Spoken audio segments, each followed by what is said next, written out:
Good morning, good afternoon, good evening to each and everyone. There is no time and space between us. There is only this present moment, and we are one.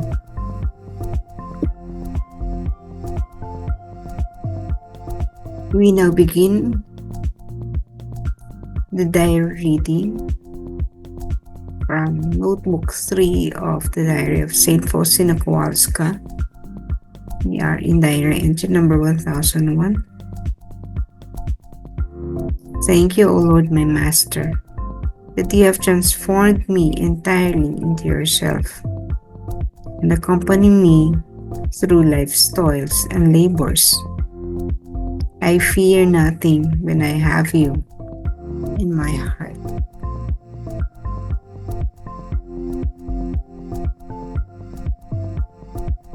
Salamat, Panginoon, aking guro, na binago mo ako ng ganap ayon sa iyong sarili. At samahan mo ako sa mga pagpapagal at pagdurusa sa buhay. Wala akong kinatatakutan kapag nasa puso kita.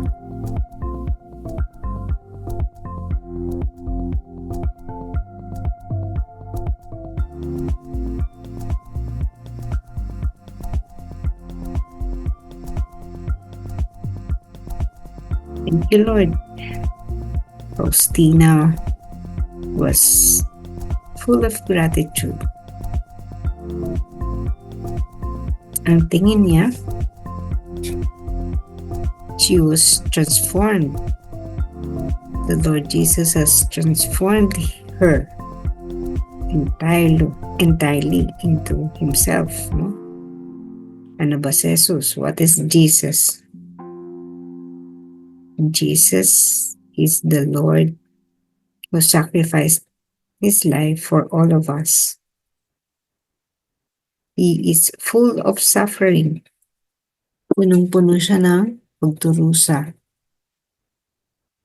Subalit sa kabila ng mga pagpapakasakit na naranasan niya, he was able to overcome those sufferings.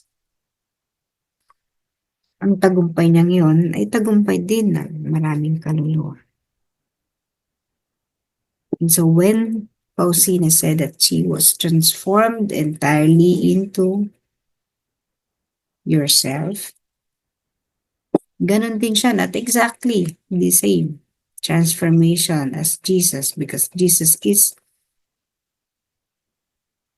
different because he has his own life path and the reason why he became man.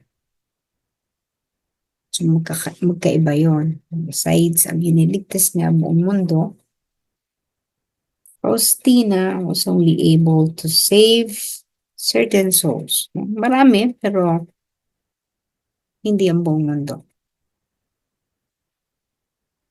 So, the fact that she was transformed into how Jesus was merits her to become a saint. So yun yung saint. That was the saint. That is the saint we are looking for. Talagang modelo ng kabanalan. But it's difficult to be like her. Difficult to be like Jesus. Difficult to follow Jesus. That is why very few walk that path. The path o yung daan na dinaanan ni Jesus, dinaraanan ni Jesus. It's difficult to follow him. It's difficult to take that path. You have to have the courage to take that path because you know that there are lions and other wild animals on that path. Gubat kasi yun, no? Madilim, masukal, papanganib. So you have to really have that iron heart, no? Matigas na kalooban. Tigas in the sense that you are ready to face whatever danger you would encounter along the way. Kasi para ka nga pumapasok sa isang gubat na punong-puno ng asong gubat at iba pang mga wild animals which are really ready to devour you. Handa kang kainin, handa kang lapain. But then, sabi nga niya, no, one does not have to worry. Kasi pag pumasok ka sa gubat na yon na punong-puno ng leyon, kasama mo naman si Jesus. And Jesus accompanied Faustina all throughout life's journey. Di siya iwanan. All the third times you would feel that you're alone and Jesus is nowhere. Feeling mo lang yun. Feeling lang niya yun at feeling lang natin yun that sometimes there seems to be no Jesus around us, beside us. The fact and the truth is, He never leaves us. So pag andyan ka na, face to face ka na with the lion, just invoke Jesus' name.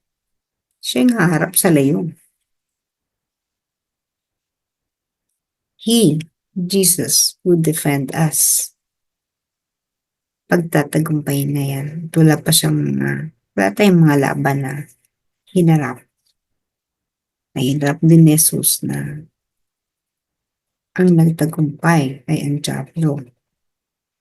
So there seems to be at the onset, parang hindi ka nagtagumpay because, for example, you gave in to a temptation. So parang gano'n, titingnan mo, hindi ka naman nakapagtagumpay, no? And Jesus was absent, seemingly absent. Pero, kailangan din ng kaluluwa na matuto mula sa mga karanasan, kaya kailangan niya madapa. Kailangan niyang maranasan yung atake ng isang asong gubat. Really dangerous. Parang literal, no? Halimbawa, literal, nakakatakot. But, again, the greatest shield and protector is always present whenever we face a challenge just like that. Jesus will always accompany us through life's toils and labors. And the heart has nothing to worry. Again, madaling sabihin, mahirap gawin. Because when we are again face to face with the enemy, it's difficult to decide. And it's difficult most of the time. It's difficult to win the battle. Especially that battles in our life are becoming more difficult whenever we graduate from previous battles. Ganun talaga. Di naman pwede na bibigyan ka ng pagsubok pareho o kaya nagre-retrogress yung pagsubok in such a way that it's padali ng padali. No. As we go up the ladder of evolution, it is becoming harder, steeper. Ganun siya kahirap. No? Pahirap siya ng pahirap. But then again, Jesus is with us. He would never leave us in times of the greatest toils and labors of our life. So the opening of Notebook 3, Faustina was very thankful because she felt that the love of Jesus is always present. In opening Notebook 3, sinasabi niya na parang She was in a state of suffering. Pahirap siya ng pahirap. Notebook 3 na nga eh. Pero mapapansin nyo, iba na yung tono dito ni Faustina. Hindi katulad ng sa mga previous chapters and verses and entries na may mga personal na mga ano siya, concerns. Dito talagang kita nyo na focus na siya doon sa kanyang spiritual life. The battles, the personal battles, yung giyera sa sarili niya, nalagpasan na niya. Ganon po. So, dito talaga makikita niyo na the armor, sinuot na niya yung kanyang lahat ng baluti, lahat ng kanyang damit, pandigma, lahat ng component nito. Ready for the bigger battles. Are we ready also to face our battles? The coming year, 2025, will be bringing us to a lot of battles, toils, and labors. And we have to really prepare for this battle for 2025. Hindi natin ito may papanalo ng nag-iisa. May mga laban na sarili natin, but most of the struggles of yung karaniwan sa mga laban na yan, ang magdedetermine nito ay kung gaano tayo kasolid bilang isang divine mercy devotees, followers, propagators.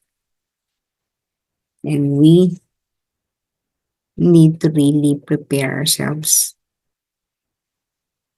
and to intensify our collective effort in fighting or in this struggle that we are to face. Hindi po kayo tinatakot, but again, syempre nga, mahirap siya ng pahirap. Our struggles are getting harder and harder and more difficult.